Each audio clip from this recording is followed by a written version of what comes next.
Okay, welcome to the Hardscape Insider Podcast.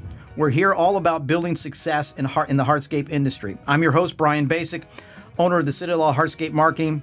After spending 20 years in corporate America, leading sales organizations and scaling and selling my own home services company and launching a marketing company, I discovered my passion, helping hardscape contractors grow and dominate their local markets.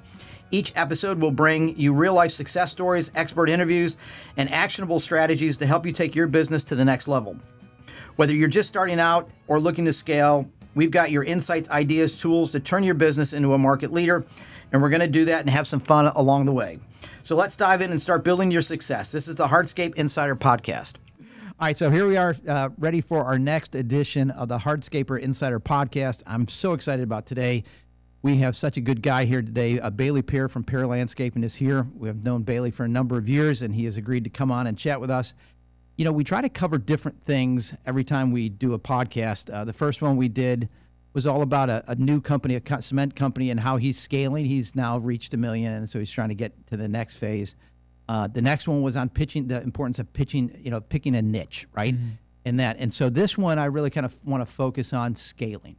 How do you take a company that's small and then bring it to the point where you can begin to scale, which is kind of at where you're at today. So I'm excited about Bailey. Bailey, thanks for coming on here. This is kind of a redo.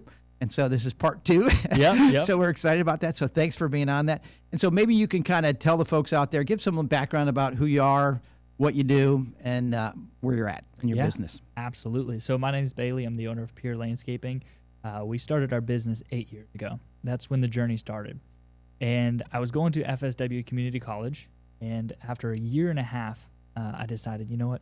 If I'm working this hard in school and I hate it, I can apply that to a business and I can be successful. So fast forward to 8 years. Now we do landscape design and renovation for our customers. So not hardscapes, but mostly with softscapes and making people's yards beautiful. So that's what we do. We're at $3 million in revenue this year.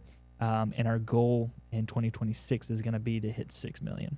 Wow, that's incredible. And so, a lot of the guys listening to, or people listening to this may be not at $3 million and maybe significantly less than that. And so, give an idea of kind of where your first couple years were at, what you were kind of struggling with at that point in time, how you were able to kind of work through those struggles to get to the first, say, $1 million. Mm-hmm. And what did that look like for you? Yeah, I would say I didn't hit $1 million until the 4th year, I believe, maybe 5th year. And then once I hit that $1 million, it was pretty cool because a lot of things started changing. Yeah. But to get to that point, I had to do a lot of learning. So at first I had a t-shirt company. That was my first company, and I started that in high school, and it ended up failing. But that's no worries. It was a cool journey, and I learned a lot about business. Sure. But I didn't learn enough. So my first 4 years was learning business itself because nobody teaches us like sound business practices and stuff in high school or anything like that. Even in college. Mm-hmm. Yeah, you can go to college for 4 years and then come out looking like a doofus. I've had a couple friends say, man, I wish I would have done what you did. So the first 4 years I chalk up as, man, I was grinding away, doing physical labor, learning sales, learning marketing. And even though that I grinded those 4 years, there's still so much more to freaking learn. But I was able to get to the $1 million mark in about that time. Some of the biggest things... In about what time? How long? In about 4 to 5 years. Okay. Somewhere in that range was when we were able to break the $1 million in annual revenue mark. The biggest thing that helped us get there, there's a couple things. One is I had an incredible spouse who was willing to do whatever it takes to support me, and she also did design, so that helped our company be a little bit different, and not just generic designs, like beautiful hand-drawn designs. And then she moved to computer generated, but it helped separate us and kind of make us niche down. And so when we niche it down, it helped us get away from a lot of the competition and separate and create perceived value. Right. Another thing that actually had my mom help me when I first started, it might sound silly, but man, she helped me get organized because I hated the books. I hated all the BS. I wanted to go out there and meet with clients and get jobs. That's what I wanted to do. Yeah. And my mom helped me streamline and get business operations going on the back end, and that was kind of cool. She was a teacher, 9 to 5. My dad's a 9 to 5. Like, they didn't give me a bunch of trust money or nothing like that. They're both 9 to 5. I started the business with $350 from scooping ice cream at Love Boat, and then the rest was built on bootstrapping and hustle. Okay. So And the last thing and the most important one was I hired a coach. Even when I didn't have his retainer was $5,000 and he was going to help me for like 3 months, systemize some things because my mom and I were kind of freaking out. We were doing the best we could and it was like, oh my gosh, what are we doing here? And I paid him that $5,000. He came into my business, helped me out, and I actually still have him on retainer now, and we're 4 or 5 years later. And it has been monumental to help me to get to where I am now because he taught me so much about business, so much about organization, and helped me really grow. And so let's chat about that for a minute, because not many people, especially people who are struggling with their business, will think about hiring a coach. I mean, it's just not one part of the thing. I can use my money on a lot of other things. Right. A coach is not one of them. Yet, it is probably the best investment that you can make, because trying to scale your company and grow it by yourself is almost impossible. And so you kind of have to come to the position like, I need help, Right. which is not a bad place to be, right? And so you came to that position, and it sounds like it's still working because you still have the guy on a retainer, right? Yeah. Oh my gosh, absolutely. And I'm happy to pay him because he's so helpful to my company. And so what I've found is the biggest hurdle is it's either pride or, hey, I literally have $1,000 in my bank account and I need that for payroll, so I can't pay anybody else. Right. So what I've done to help other people is I've actually created a free course. And in that free course, it literally gives so much value to people for free. And then after they've taken that value or that information and turned that into money, Right. then they'll have enough money to come either hire me as a coach or somebody else as a coach, and they can have that completely free. So that's what I've found is once you humble yourself and you're willing to take and accept help, it could be from anybody. Once you're willing to accept help and not have a limited mindset, that's where the true growth unlocks. Right. So let's talk a little bit about, as you kind of figured things out, marketing played a big piece in what you were doing, obviously. Oh, yeah. And so you and I talking earlier Absolutely. about, what are some of the first things that you do? Obviously, build a website, but make sure it's a good website. We talked about that earlier. And then doing those other things where you want to do some local service ads possibly, or reaching out to your customer base. And there's a ton of things that you can do from a marketing perspective that we work with our clients on. But, what did you employ, starting out that kind of began to get the momentum going for you? Yeah, as far as marketing, the biggest thing was understanding not enough people know about me. I do my best to make sure every client is super happy and we do get referrals. But most people stop at getting referrals and having a decent website. That's where most people kind of stop their marketing. Yep, that's true. And they're like, hey, I want to continue to grow. And it doesn't work like you have to continue to look into and explore other facets. So whether it's local service ads, Google, Meta, any ads or local BNI group, anything has limits. So you need to diversify yourself. Right. All of them are good, for sure. Some are better than others, and you can dial in with dollars in those areas that you are able to track and see the ROI on. But you have to get aggressive. You can't, to be a company that scales, you cannot just rely on referrals and websites. Old school business, like your dad's business, let's say, they could make a good name for themselves and just operate on good word of mouth, and that's it. Today, there's too much competition. Right. That used to last for 30 years for companies. It doesn't work like that anymore. Meta, Facebook, Google Ads, there's too many platforms that many businesses are competing and they're on, and you have to be in the marketing game and you have to diversify in at least 5 different areas for you to be successful. And when I understood that and then invested money back into my marketing, that's what changed the business. I was stuck at 1.5 million for 3 years, man. 3 freaking years. I was stuck. I actually did 1.7, then I did 1.2, and then I did 1.5, and I was stuck there. And then once I figured it out and I really invested more money into marketing, I shot up to 3 million. I was like, sweet. I already had the systems, processes, and all that set up.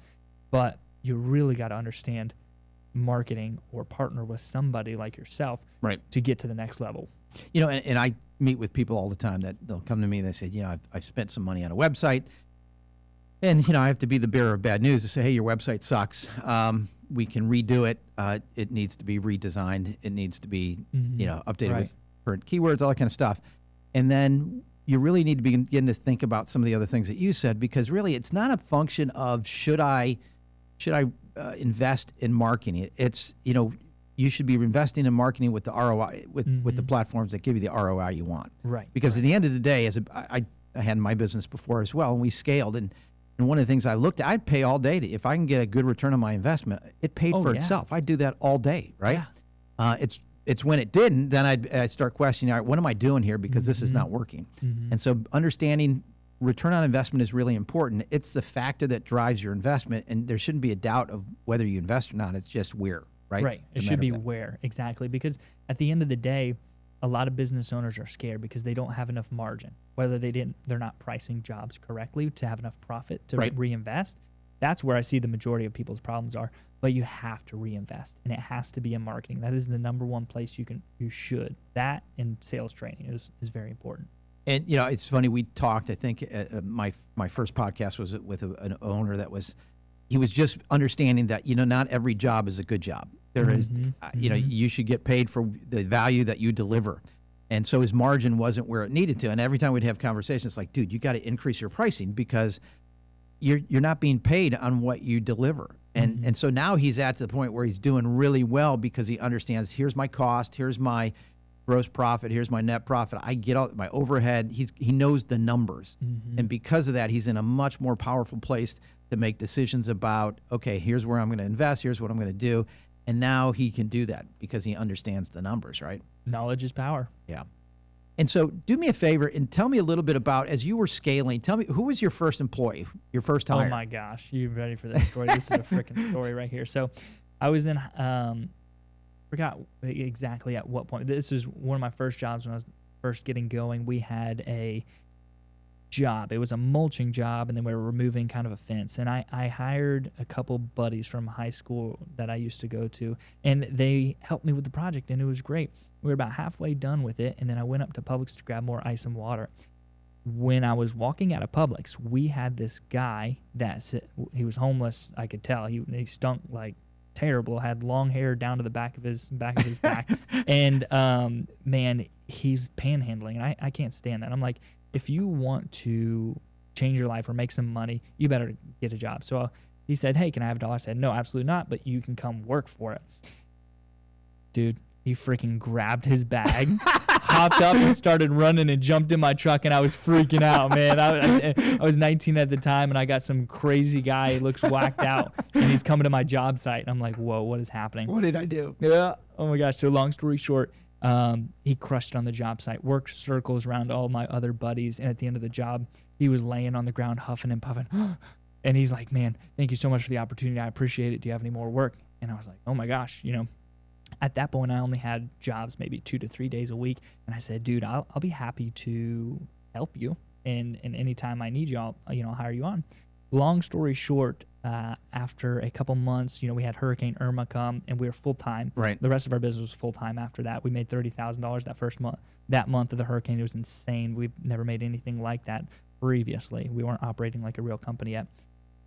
Then I didn't have to drop him. I would take him home to my mom's house, and he would shower in my mom's house, and then I'd take him to Taco Bell. Then I would drop him off in the woods with his dog, and we did that for about, I think, 3 to 6 months, and then he was able to save up enough money to buy himself a little trailer in North Fort Myers, and then eventually a car, and he would go to church every Sunday. It was just such an amazing story. Oh my gosh, that's unbelievable. Yeah, wild. And so since now, we had him on board for about 5 years, and then he was quite older. He was 55 at the time, but worked circles around all the other guys. He has since passed away from cancer, but what an amazing guy he was. Oh my gosh. His name was Tom March. He was an incredible guy. How cool. What a great story. Yeah, it was crazy, man. I put myself in a position that I never knew I would be in, but it was awesome. He ended up being an incredible guy. All right, so he was your first employee, which is so funny. And then as you start hiring folks, and you begin to build a culture in your company. And so tell me a little bit about, did you have a culture at the beginning? Was it just, we work hard here, we play hard? I mean, what was the culture? What has it turned into? And then did it take time for you to kind of take a step back and say, what do I want this to look like? Mm-hmm. I mean, how did you set your culture?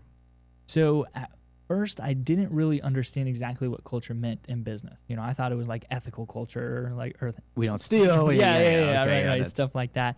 And then once I started, watch some videos on YouTube and I started to learn about business, I used to work at Chick-fil-A, which is an incredible place to work, by the way, and I worked there in high school.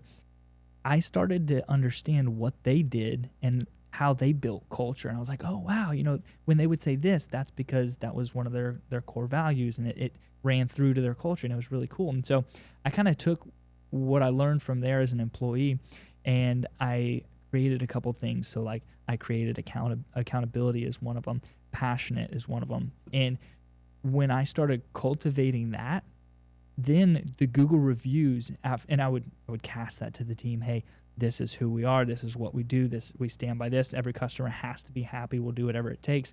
Then I would start to see Google reviews with, like, hey, the team was so passionate. They made a mistake, but then they fixed it. Sure. Accountability. I was able to see those core values and played out. That, yeah. So it was incredible. And so we just consistently spoke those out, and we're really excited because that's what builds a company. Like if you go to Chick-fil-A, you're gonna be able to feel their culture is much different than if you go to McDonald's. Right. And so the customer can feel that, and that goes into building a company and brand. But yeah, that was one thing. Culture was a very cool thing to learn in business because I had no idea what it actually was. And so now as you look at continuing to build that culture, and how many employees do you have now? So we had 15, and we just backed down to 10 because we're moving to a subcontractor model. Okay.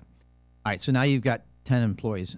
And so as it relates to how do you incentivize your employees? Do you are there profit shares? Do you give them any type of incentives? What does that look like? Yeah, absolutely. So we started with profit shares, and that has been really good, where when we hit a really good quarter, we'll do a payout.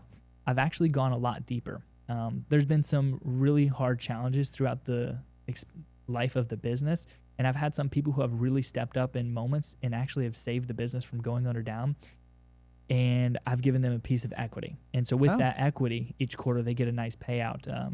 It's a good chunk of change on top of some of their commissions that they make. So, a lot of business owners would be scary about giving equity away. And I was at a seminar the other day, and they were talking about, business owners should not be afraid to do that. In fact, they say if you have more than 80% of your company, you're wrong. Right. You look at Warren Buffett, you look at Jeff Bezos, you look at Elon Musk, any of those guys, they own a very small percentage of their company. Yeah, I think Tesla, Elon only owns like 19%. Right. And so it's much better to have a bigger part of, or a smaller part of a big pie, which is what they have, versus the whole pie, because that pie may not really be that big.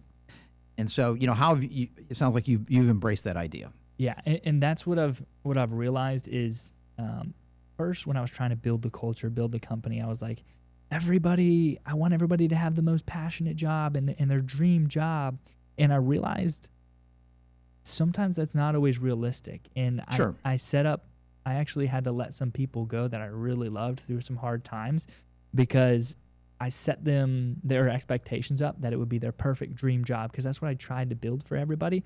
But sometimes, man, the years are hard. The long days can be really hard in business. Yeah. And so what I found is doing our best to make it a very good culture, a great company to work for, but that does only go so far. When you're able to incentivize with additional profits, I'm telling you, the buy-in is insane. The buy-in is so much stronger when you're able to give them a piece of the pie at the end of the day when you profit. And so, I think the thing that makes sense is, like my crews I had, I think at 13, 15 guys at one time. And so, a lot of those guys are never going to be owners. Right. They're going to be, that there's kind of a transient part of that business, just like yours. They might be there a couple years and then they move on because it's hard work, right? Oh, yeah. But there are some other folks that can really help me scale that are in much more strategic positions, maybe operations, sales. It could be it could be a number of other things that those are the folks that I want to incentivize. Oh, yeah. I also want to incentivize the day-to-day guys, but I do it differently. Maybe not with profit sharing or part of the company, but maybe we have quarterly profits. And so based on how the company does, you guys get a share of the pie, all that kind of stuff. But there's different kind of levers that you can pull depending on the strategy or the strategic, position you're looking for or that you're doing. Right. And there's something called emotional income and then financial income. Everybody knows the financial income, that's going to be your paycheck, an extra commission, or a bonus. But the emotional income comes from working at a good place and a place that cares about you. And so I think that's another thing that I've able to get more buy-in from my team by making sure I'm paying them emotionally as well. And so I do that in many different ways. But one of the really cool ways, and I recommend every company do this, is every quarter take maybe $1,000, or it could be $500 or $200. But we spend usually between $1,000 and $2,000 every quarter, and we take our team to go do something cool, whether it's Top Golf, and we pay for all the food. We don't do any alcohol, but pay for all the food, pay for the games, or we'll go bowling and laser tag after, or we'll go out to Tween Waters Marina and spend the day out there. I imagine if more companies did that, employees would have more emotional buy-in, and that's emotional pay that will help give their buy-in to do more for the company. And those are great ideas. I mean, absolutely. We used to do that with our company. You take them to hockey games, and they could bring their family and their kids, and you learn so much more, and they get to see who their parents work with. Right. And you get a whole different level of buy-in at that point when you do that. We didn't do it enough. You guys sound like you're doing it much better than we did it. And so I would encourage people, make sure you would reinvest in those guys. Take that day off every once in a while, make that happen. It's expensive because, to take a whole day off for the company is a big deal. Right. We used to put on our answering machines back when there were answering machines, where we were at, where, hey, today's the day that our company is going off to do this, That's awesome. And so when customers called back, they were like, dang, how was your fishing trip, or how was your hockey game, or whatever it was.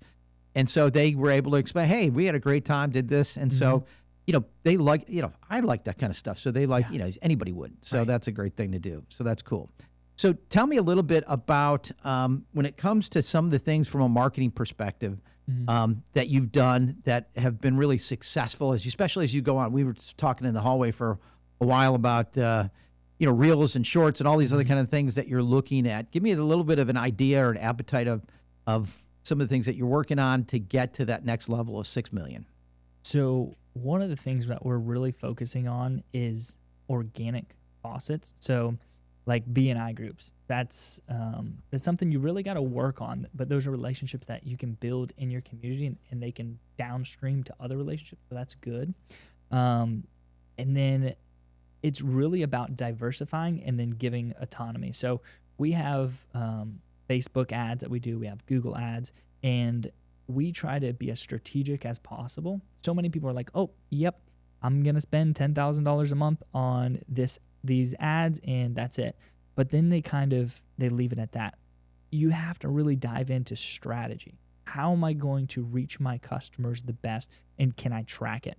I don't like to do things that I can't track. Like if I can't track, okay, this lead came from the B&I group, or this lead came from here, that makes me a little nervous. But when I can track it, oh my gosh, then it's like, boom, I'm going to throw more money into it. But I'd say the biggest thing when you're onboarding, with a company like yourself, is when you can go through and have a strategic couple hours and really come up with a diverse plan, and then revisit that each quarter to make sure that everything's working, because marketing is not a one-trick pony. Like I said, you have to diversify in a few different areas, but you also, everything's changing so fast. Right.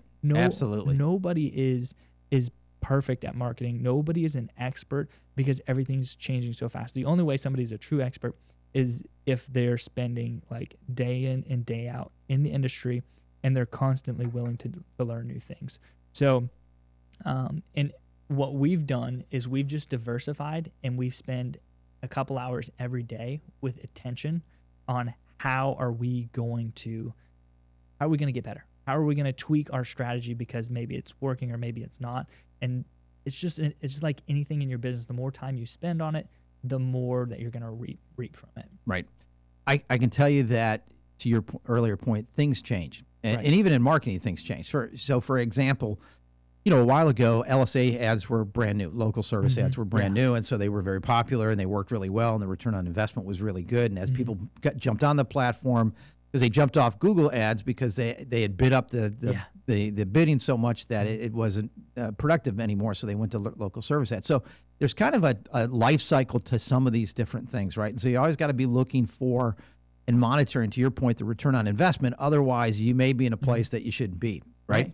And so you look at other places like YouTube as an example. YouTube's a great platform, and it's really kind of the next platform, because it's the second leading search platform out there. It does a lot of educational things, but if you market correctly, that could be a really good platform depending on what the business is. And so you really do have to kind of, understand the different levers that you have and pull them and understand and watch the return on investment to make sure that it's continuing to move, or if not, you have to move your dollars. Right. And the craziest thing is so many people, they just set it and forget it. And I love when my competition does that because I'm going to kick their freaking tail and I'm going to eat their lunch. Like, I don't want to hurt any other companies. But if they're going to take their eye off the ball and they're going to be lazy and they're not going to do what it takes to compete, I mean, that's the name of the game. It's business. We're not here for frillies and everybody gets a trophy. Right. You have to be paying attention to this stuff weekly. If in the old days, so many business owners will talk. If you look into, they'll do one strategy. Like I said, they'll just base their entire business off referrals, and it worked for them great. Nowadays, it's not how it works. You have to be every single day, every week, learning, growing, figuring out what's hitting and what's not. Right. Again, I see business guys come to me all the time and say, "Hey, I've grown my business through referrals, and now I want to do something else." And it's like, "Oh, great, you need to, right? Because referrals are only so good, right? And then after a while, you got to do something else." And so, but they can't. They can't just get their heads around doing things like, okay, so it's going to take a little while to do SEO, yes, right? You're not going to rank on the top of Google after a week. It's not going to happen. It may take you a while because everybody else has been doing it. And now you want to join the party, and that's not going to happen overnight, right? Right. And so you got to be able to say, okay, I'm going to invest in this. Now, there's some other things that we can do that have a quicker return.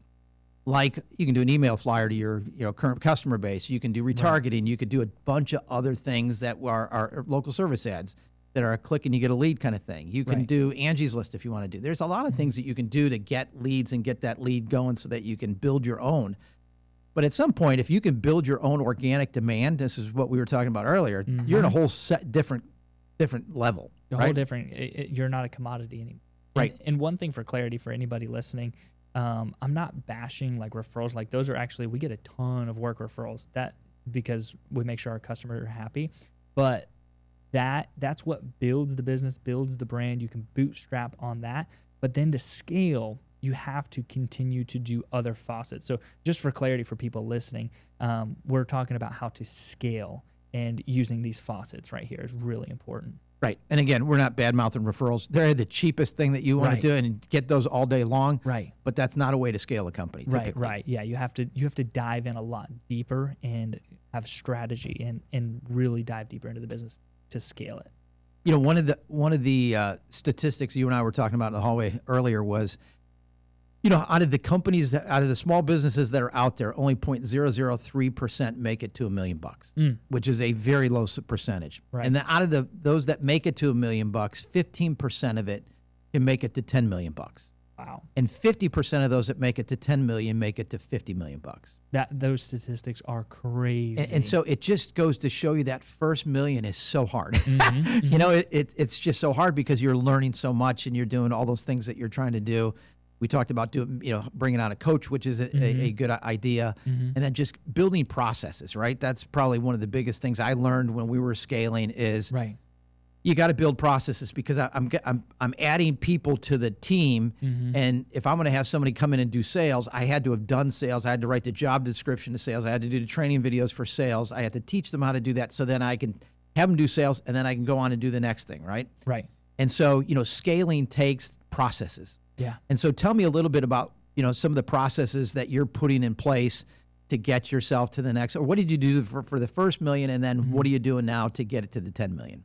So what I want to do, I want to back up real quick because those statistics are insane when it comes to, what do you say, 0.003% make it to $1 million? Yeah. And the reason why is because they don't have enough margin, so enough breathing room, whether that's cash, resources, talent, they don't have enough margin yet to create the SOPs. But when you're able to pull away from your business and then create those SOPs, you need that margin to do that. But once you do those SOPs, and SOPs is standard operating procedures for those that don't know. Perfect. There you go. I love it. And those are things that build your company. That's how you can continue to create even more margin to think about strategic planning. But what we have done in our business is create those, and that helps us onboard people faster. It helps clarity. So like, for example, we go through a training process where they understand certain SOPs and they understand how to do their job, why our process is different than other people's. But then when they forget that in 3 months, they don't have to call the managers and bug them while the manager is trying to sell a job or deal with another situation. They can go back to our written playbook and remind themselves how to handle a certain situation when it comes up. And I can't tell you how many companies I think get destroyed by the manager's or the boss's phone constantly ringing off the hook. Right. Because when the manager or boss phone is constantly ringing, he can't focus on that strategic stuff. And the SOPs are one of the things that help create that margin of separation, not to leave these guys out in the abyss, but to answer the stupid questions that they should have went to the manual first and not bug your phone and distract you. Right. Jeff Evers from Paper Protection was here last week, and he was talking about doing SOPs and basically doing the video library. And making sure his guys go through the training programs. And if they have a question, they can take a picture of barcode and it'll walk them through the step-by-step what they should be doing and putting all that kind of stuff in place. And that's just amazing stuff. So that makes sense. Yeah, and it's really hard to scale quality craftsmanship. Quality craftsmanship, to scale it is really hard, but the SOPs can really help you take an average worker to a great worker, because then they can say, okay, we sand the joints like this, and then we seal the pavers like this, and you have basically weeks and months worth of training that you can do in a day, and they can come back and refer to it. Right. And so when they forget, it's right there. And then, building those kind of things, it also allows you, if you ever want to sell your company, not that you ever want to sell your company at this point in time, but, when we were looking at this, we thought, okay, so if I can build all this stuff in there, if I have the processes in place and I have the SOPs and I have all this kind of stuff in place, anybody can buy my company, right? Because I'm not necessarily running my company. It's kind of running itself. I got the people in place. Everybody knows what to do. Right. And so, if you're looking at someday down the road to sell your company, just think about, if you've got all this stuff in place, anybody can buy your company. So it opened up the world to be able to buy your company, which means higher prices. Yeah. People are willing to buy a company where everything is set. You got libraries of video. The guy's got a job description. He knows what it is. You asked him about it. He said, yeah, they've got rewards. They've got all this stuff in place. And so, there's just tweaking that needs to be done, and there's value in that. Right. And you know what else, while we're on the topic of possibly selling a company, one of the other things that makes extreme value when you're selling a company is having recurring income. Yes. So there's a difference between recurring and reoccurring. Reoccurring is when it's like on a monthly or a quarterly basis, regular. Reoccurring is when it happens now, and then it's probably going to happen a year later, and then a year later after that. Recurring income is so powerful. It's what Netflix has done. Man, they are like the power of, or they're an incredible example of recurring income. They've built their entire business on that. And when you can add recurring revenue to your business, it doesn't have to be 100% of your business, but if you can get it to cover your overhead. So a lot of companies, their overhead will be maybe between 10 and 30%, depending on what industry you're in. But if you can get your recurring revenue monthly income to match your recurring overhead expenses, dude, that's a hack. That is one of the biggest things that I've learned in business when it comes to cash flow and finances, is making sure our company is dialed in on that. We started pest control services because the landscape maintenance wasn't as profitable, but pest control was recurring with high profit margins, and we could keep customers happy doing that. I literally went out and hired somebody with a certified operator license, and made that investment in the business, because it shifted any slow months that we had. We shifted, so now we're break even every month instead of losing $50,000 on our slow months, and that has been an incredible cash flow fix to our business. I mean, when we talked to Jeff Evers last week, he talked about what they came up with. They developed a maintenance program. I mean, here these guys are. They basically seal pavers. You do that every 2 years. So that in and itself is somewhat of a recurring business. but they wanted to touch their customers more. And so they Right. came up with, hey, we can come out and do maintenance on a regular basis. We'll come out. If you sign up for the program, we'll come out, we'll pressure wash it once or twice a year. I mean, and so they built, you said, and a whole another model about reoccurring income that they have that is going to really help their company moving forward. And you can do that in the hardscape business that, this podcast is for. There's tons of things that you can do that for. You can, I'm talking to one of my concrete guys. They do concrete. So when they put in a driveway, they're not going to put in another driveway at the same place. Now, they may do it at his neighbor. They may extend it. But what can you do to, okay, hey, we can come out and basically maintain your driveway. We'll come out and clean it. We'll do a sealant so that it won't get dirty. So we can do that kind of stuff. If you think hard enough, there's things that you can do to make a reoccurring business for one that doesn't really look that way, right? Right. And like, you can also be creative, like a concrete or hardscape company. They could offer irrigation services on the side. Like, it doesn't totally jive, and it might feel a little bit weird, or cleaning out the gutters. There's many different things, or filling their salt tank on their water softener. Like, you can create, it doesn't have to be so pretty and doesn't have to be sexy, but it does have to be recurring, and it has to be something that's going to offset your monthly overhead expenses. And when you can do that, it's incredible. It gives you so much more confidence to run your business when you know you're going to at least break even every month. Right. What a great thing. All right. So tell me a little bit about, as you look for the next couple of years, tell me about some of the things you're most excited about. Oh my gosh, man. The industry that we live in and work in is very, they're so limited as far as their mindset. Their mindset is, it's set like 20, 30 years in the past. With AI, with all this technology that is out there now, you can make an incredible experience for your customers. So customers are being trained by Amazon, by Sam's Club, by all these other online, basically big merchant companies. They have streamlined the shopping process. The shopping process is continuing to change to be more convenient for the customer, faster, and just more enjoyable. And so our industries, a lot of people are like, oh yeah, I need to be the old-fashioned salesman and go out there and meet them and talk to them. Like, yes, you can do that. That's good old-fashioned business, and it does work. But I'm going to change the entire marketplace for at least my company, and I'm excited to be a leader in it and watch other companies do the same.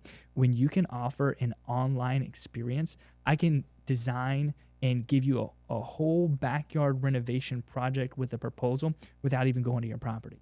And there's so many people who have fears about that. Like, oh my gosh, what if I miscalculated? What if I underquoted this or did that? There's ways around it. Right. Through every objection, every fear, there's ways around it. And so I'm excited to be able to change the entire marketplace and offer consumers the experience that they want and nobody else is doing. Right. How cool is that? But, talking about technology, AI is huge today.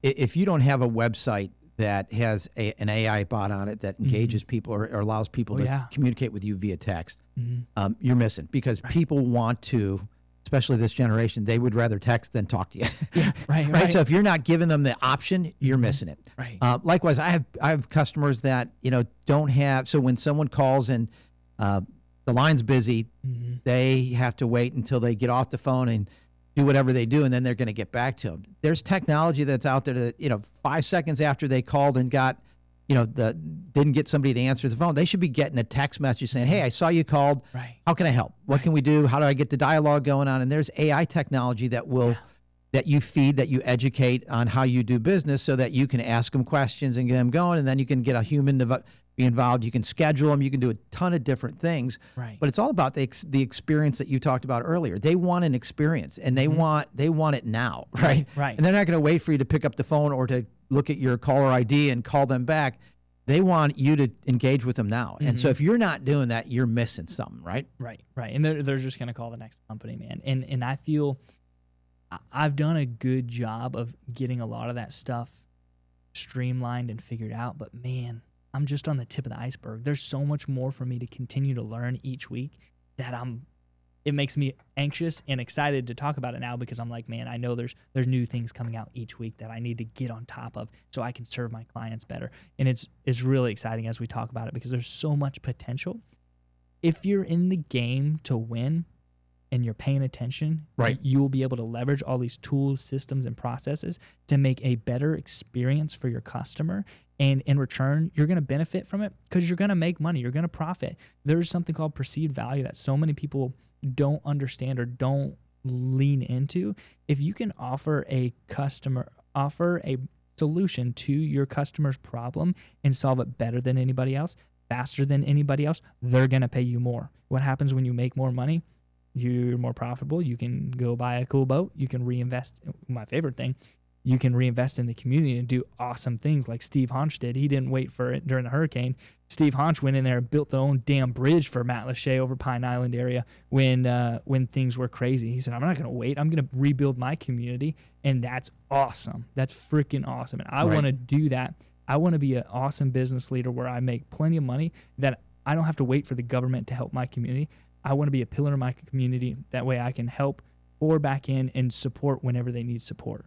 You know, I talked about this, I think, on one of my webcasts or something like that. We talked about niching and messaging, right? You know who your customer is, and because you know who your customer is, you know how to speak to them. Right. You know what their problems are, what their fears are, what their goals are, and being able to talk about that specifically puts you in a different category than I can, the guy that markets, I can do all things to all people. Now you're saying, I know you, I can do this, I can satisfy this fear, this, whatever it is. And because of that, they're going to pay you more money. Oh, yeah. Right? And that's the difference. That's how you build your company. That's how you build margin and do that kind of stuff. So messaging is so big. And so it sounds like you're pretty locked into that. Well, that's the thing is we're always having strategic, not only marketing, but strategic business meetings. Like this Thursday and this Friday, dude, we're taking the 4 executives in my company. We're going dark. Our phones are going to the side. We're not answering any messages. Our assistants are going to do it for us. And we're going to talk about strategic business. We did not hit our goal for this first quarter. We were $80,000 short of it. And we're going to figure out how we can not only make up that $80,000 that we were lacking, but we're going to dive into what messaging do we need to shift? What ads do we need to churn off and recreate new ones at different angles? So that way we can reach more clients. Because the goal isn't just to reach more clients to get more money. The goal is to reach more clients to be able to solve these consumers' problems, because these consumers have problems. They just don't know who to turn to. And a lot of times they turn to the wrong companies just because those companies get lucky and they end up winning the job, but the consumer's not happy at the end. We want to solve their problems and satisfy the consumers. And it's dope because we get paid really well when we do that. And everybody wins. The customer's happy. We're happy because we're able to pour money back into the community and buy cool things and, give money back to our team. Like, we thrive. Freaking thrive off that stuff. It fires me up. Well, so we were talking in the hallway again earlier today about, people will say, hey, there's a lot of weird things going on right now. It's a hard time to to invest. We don't know what's going to happen. Yet at the same time, you're dealing with the same kind of stuff. And we were talking about opportunities out there in the hallway with respect to, hey, there's 24,000 houses for sale in Lee County. Dude, screw the news. Turn off the freaking news. Dive into dive into your customers' problems, whatever problems they're having. Dive into creating the best solutions and go out and serve. I didn't mean to cut you off. Go for it. I want you to talk about this here. No, so what I was saying, the opportunity of 24,000 houses out there that are all for sale. Yes. Well, there's 24,000 houses for sale, right? And they all look the same. Right. And so what can you bring to these guys that have had houses that have been on the market for a period of time? They say, I can bring you a solution. I can make your house pop. Yes. Right? Right. And so, because right now it doesn't pop, and you can bring in anybody from a pressure washer to do the roof to the guy, you redo the landscaping, and you can do it, on a decent budget, but you can make that house pop to where it can sell in the next, 6 months or whatever. Oh yeah, because everything's about first impression. When you first meet your wife or whatever, it's all about first impression. And so, like, when a new homeowner pulls up to their potential house, it's like, oh wow, this homeowner really cared. They got the roof clean, the landscapes. I got a really good feeling about this. Right. Babe. I'm not sure what it is, but it's the curb appeal. Right. And man, I'm telling you what, that if you have a optimistic mindset, I'd be willing to bet that 0.003% that get to $1 million. I think those are the people that have optimistic mindsets that want to grow and want to make opportunities out of nothing, like we're talking about. Right. Well, how cool. Well, I'm excited for the future for you guys. I'm sure you're going to kill it. Hey, hope so. Yeah, I mean, $3 million now. You're going to do $6 million next year. I have no doubt about that whatsoever. Yeah. Thank you so much for coming on the show today. I think a lot the listeners got a lot out of this. Can't wait to have you back in another year or so to give us an update on how things are going. Heck yeah, hopefully we'll be at 10 million then. All right, thanks, Bailey Peer from Peer Landscaping. Thanks, guys. That's a wrap on today's episode of the Hardscape Insider Podcast. Big thanks to Bailey Peer for sharing his knowledge and experience with us today. Next month, we've got something really special for you. Aaron Kinas from Ageless Concrete will be joining us to talk about scaling your business, sharing some insights that could really change the way you do business. You don't want to miss it. If you like today's podcast, join the Hardscape Insider Podcast community. Follow us on all the social media or visit Citadel Hardscape Marketing for help growing your business. I also encourage you to join our new Facebook group called Hardscape Contractors Mastermind, where we will share insights and best practices for the industry. Until then, keep building, keep growing, and we'll see you next time on the Hardscape Insider Podcast.